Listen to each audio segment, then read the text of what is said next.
அன்பு மாணவர்களுக்கு வணக்கம்.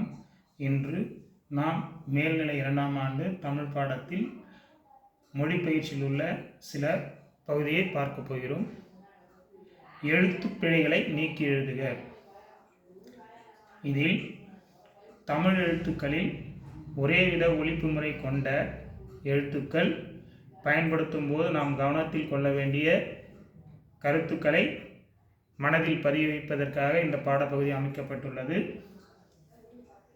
இதில் முதலாவதாக, நம் மாநிலம் இந்த ஆண்டு வறட்சியால் பாதிக்கப்பட்டது.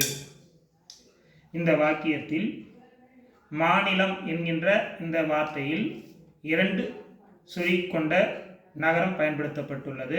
ஆனால் இங்கு வர வேண்டியது தகரத்திற்கு அடுத்து வருகின்ற நகரம் வர வேண்டும். அதேபோல் வறட்சியால் என்கின்ற இந்த வார்த்தையில் வர வேண்டிய ரகரத்திற்கு பதில் ரகரம் வர வேண்டும், வறட்சியால். ஆக இந்த வாக்கியத்தில் 2 இடத்தில் எழுத்து பிழை உள்ளது. அதை நாம் மாற்றிக்கொள்ள வேண்டும். அடுத்து, எங்கள் ஊரில் நூலக கட்டிடம் கட்ட அரசு நிதி ஒதுக்கியது. இதில் கட்டிடம், அரசு இந்த 2 வார்த்தைகளில் இருக்கின்ற எழுத்து பிழையை தான் நாம் கவனத்தில் கொள்ள வேண்டும். கட்டிடம் என்பது தவறான வார்த்தை. அதை கட்டடம் என்றுதான் தமிழில் வழங்கப்பட வேண்டும்.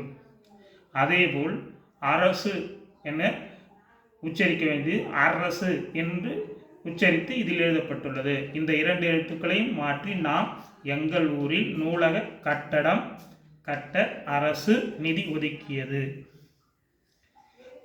ரங்கன் வெங்கல பாத்திரக்கடை வைத்திருக்கிறார்.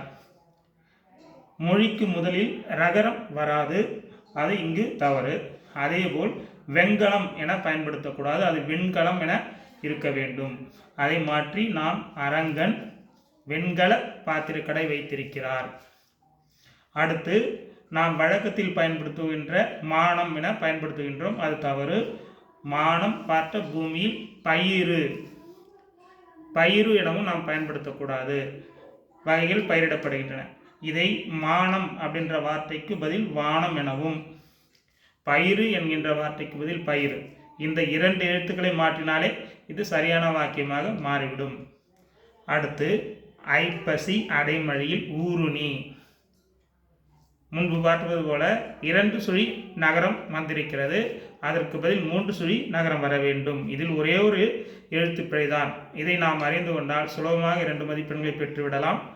ஐப்பசி அடைமழையில் ஊருணி நிறைந்தது. அடுத்து, இதேபோல் இன்னைக்கு என நாம் வழக்கு மொழியில் பயன்படுத்துகின்ற வார்த்தை தவிர எழுத்து மொழியில் பயன்படுத்தும் போது இன்றைக்கு என வர வேண்டும். இங்கு இன்னைக்கு என்பது இன்றைக்கு என மாற வேண்டும். ஆக இந்த 5 வாக்கியங்களில் சில எழுத்துக்களை மாற்ற கற்றுக்கொண்டாலே நாம் முழுமையாக மதிப்பெண் பெற்றுவிடலாம். நாம் கவனத்தில் கொள்வோம். நன்றி, வணக்கம்.